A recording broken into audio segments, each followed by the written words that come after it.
coming home miserable, you feel like all you do is work, you can feel your system just cramping up, you don't feel like yourself anymore, you feel like you can't think straight. These are all signs that your work is way too stressful. Hey, I'm Trav. Back in 2010, I got hit hard with chronic fatigue syndrome, only 6 months after starting my new personal training business. I've spent the last 8 years researching and experimenting with my body to help get back to my best and beyond. I'm now sharing my story and my strategies with you so you can get back to living the life you love. Hey, Trav here, holistic health and lifestyle coach, helping you make your comeback. Today we are discussing how chronic fatigue syndrome and fibromyalgia sufferers can create a healthy work-life balance.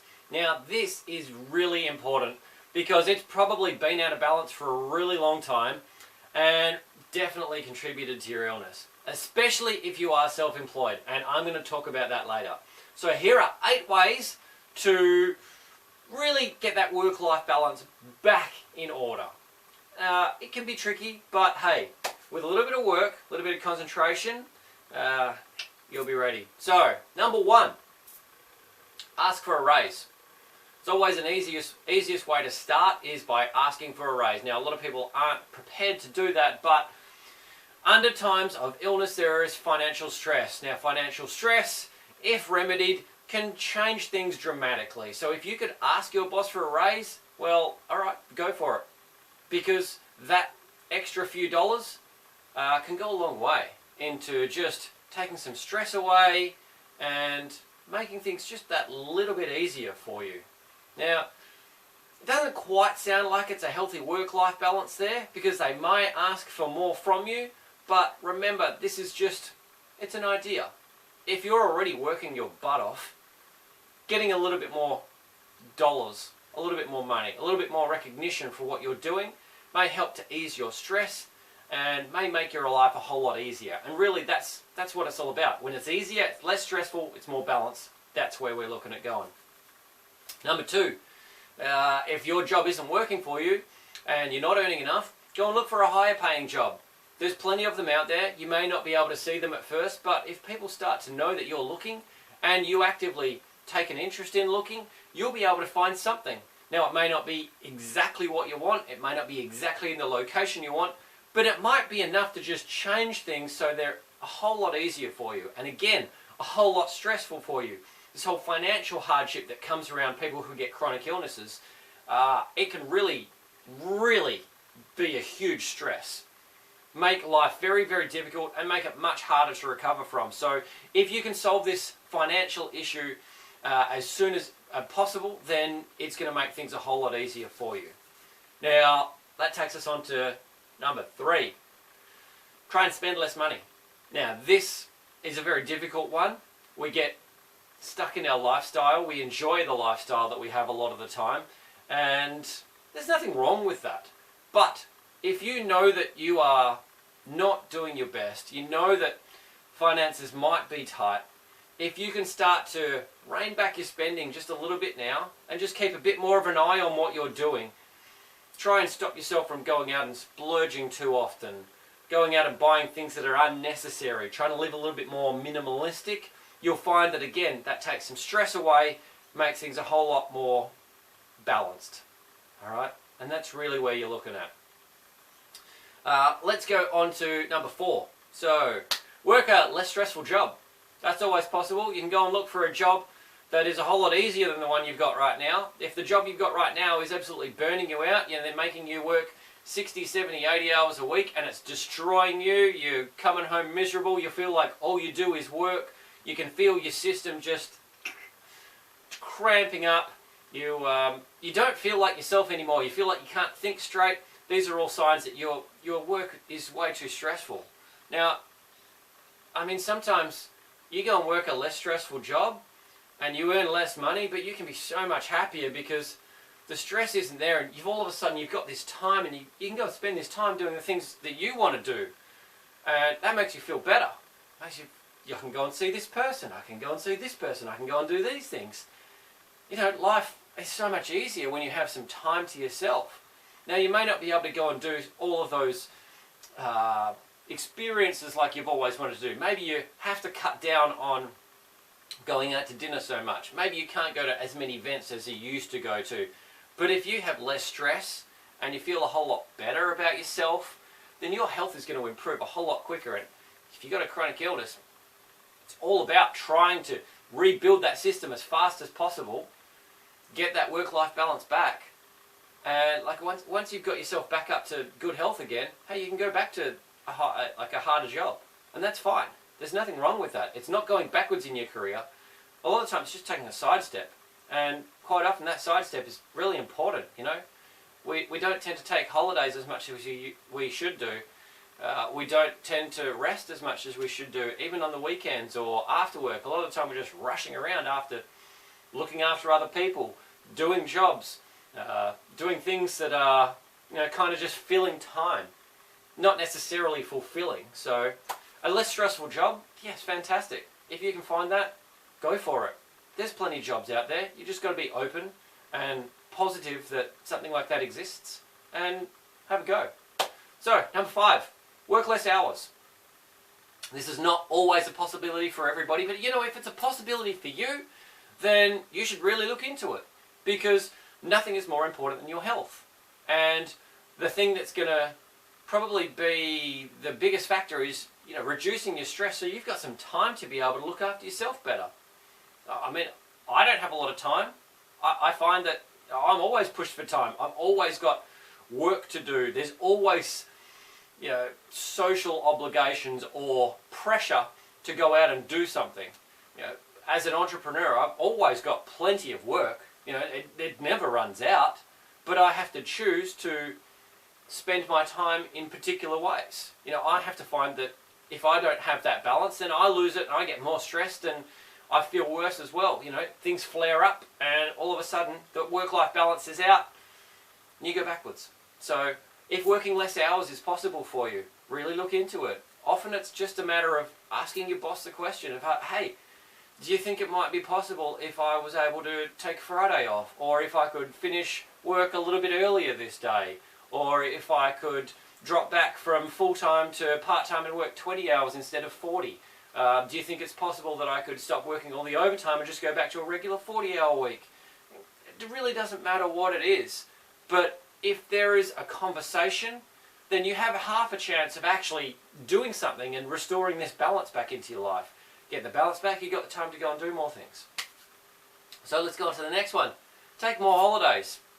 Briefly touched on this earlier, but taking more holidays, I mean, it's more time to not be thinking and stressing about all of those things that you have to do, all of the people that you should see. Those have-tos and shoulds, they really stress you out. So if you can get more holidays, hey, go for it. It's not necessarily easy, and more holidays doesn't necessarily mean those exotic holidays. It could just be taking some time off at home and hanging out with your family or friends. It could just be going on a cheaper holiday rather than going somewhere expensive. But time is your friend here, and quality time with quality people, that'll help to build up your recovery really quickly too. So if you can, try and take more holidays. Doesn't matter if it's just an extra day over the weekend, or just a weekend away, or driving to somebody else's house who lives a bit further away, and you might end up in the bush or by the beach or something like that, or you know, maybe just stay over a friend's house. It could be something really simple like that, but it takes you away from your stressful routine and just kind of calms things down, makes life a whole lot nicer. Now, I mentioned self-employed before, because self-employed people tend to put a lot of pressure on themselves. I find that a lot of the people who do suffer from chronic fatigue and fibro are really high achievers. Quite often they're entrepreneurs or business people, and they've got their own businesses, and they're really focused on it, and they're really focused on helping other people, and that's great. But if it takes away from you looking after you, then that gets tricky. Now, I know this. Starting my last business, that's where things really crashed for me. So 6 months after starting my personal training business, I got slammed with chronic fatigue and fibro. I had 2 weeks straight in bed and I couldn't get out of bed and I didn't know what was going on. But in the time leading up to that, things were getting worse and worse and worse, and I was working more and more and more, and I was training more and more and more. My fitness and expectations had gone up, and I wasn't sleeping, I wasn't resting, I was just pushing. it doesn't work. Eventually it burns you out. So if you are self-employed, set alarms for everything. Set an alarm for how long you're going to work at this time. Set an alarm for when you're going to start work, when you're going to stop this time block of whatever work. So say I'm recording videos for you guys right now. Well, I might say I'm going to work between 9 and 10 and then I'm going to stop and I'm going to have a breather for 15, 20 minutes and just detach from work. Maybe I'll go and have breakfast. Maybe I'll go for a walk outside in the sunshine, whatever. And then, all right, I've got an alarm set again. 20 minutes later, bang, I can come back to it. I'm actually fresh and I don't feel like it's stress on top of stress on top of stress on top of stress. If you've got appointments you've got to take or make, alarms for that. You can set multiple alarms on your phone. You can set them up so they run every single day on specific days, specific times. Doesn't matter. If your phone is beeping at you but it's alarms to tell you to go and do something, that's one less thing you have to think about. That's one less stress that is there. So I really encourage you to set alarms for everything and keep setting alarms. Yes, it can get annoying after a while, but it's a whole lot easier than missing an appointment. And it's a whole lot less stressful than just burning yourself into the ground by working 3, 4, 5, 6, 7, however many hours straight on the hardest task possible and getting to the end of the day and just in massive pain because you're all tense and you haven't been outside, you haven't moved and you've stopped breathing and all of those sorts of things. You know, you work for an hour block, go outside, get some fresh air, have a bit of a stretch, move around. Any of you fibro guys know exactly what I'm talking about because you need to stretch all the time. So, alarms for everything. Last one.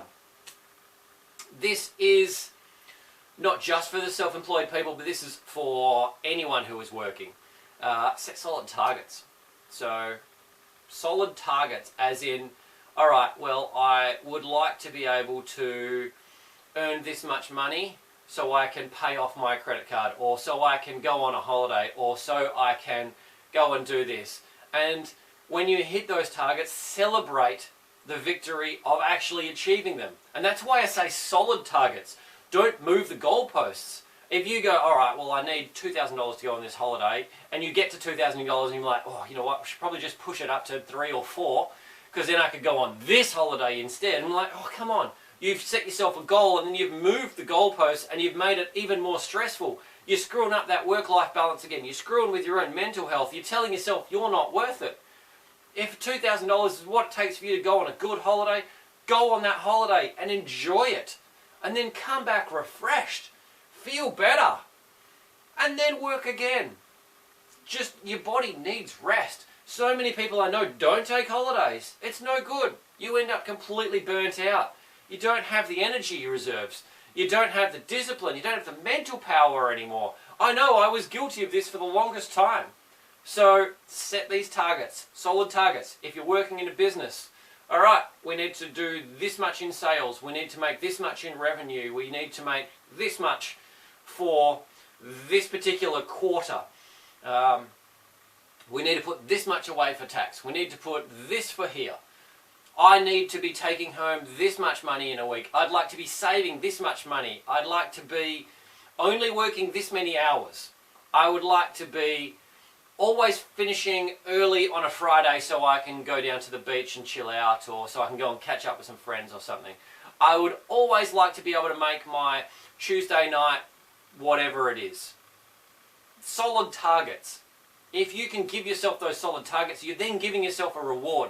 And by giving yourself that reward, you celebrate all the work that you put into it, and things are less stressful. Again, less stress, work-life balance. Okay, it's all about stress. Stress flares everything up and makes it worse. You might know that because you could have a really, really stressful situation go on and get a skin flare up, or you might get a migraine, or you might get way more pain. So give yourself solid targets. Celebrate meeting them, and really try and work on just trying to find that healthy balance in your life. Now, it's very difficult. I know it's very difficult, but if you can look at this, sort of focus on it for the next month, you'll be able to say, alright, am I earning enough? Could I possibly earn some more money? Is my work too stressful, or is it good? Do I need to work more hours or less hours? Can I possibly take a holiday? Or how could I take a holiday? What targets do I have? Do I need to set some alarms to take some stress away from the back of my head? Alright, these little ways, they're just ways of making things easier, taking the stress away. Okay? So really work on trying to apply some of them. Look at it over the next month. See how you go. You will notice that things get a whole lot easier, but only if you take action. If you like this and you want more tips like this, you can grab your free cheat sheet from conquerchronicfatigue.com. The link is in the description. You will get answers to the most common questions that I have been asked on how to recover from chronic fatigue and fibromyalgia. Now, this took me years to put together. Tons of research, over $150,000 spent in my own recovery and research courses, all sorts of things to find the answers to these questions. I'm going to give them to you for free because I want to help you get back to your best. So, go make your comeback and we'll talk again soon.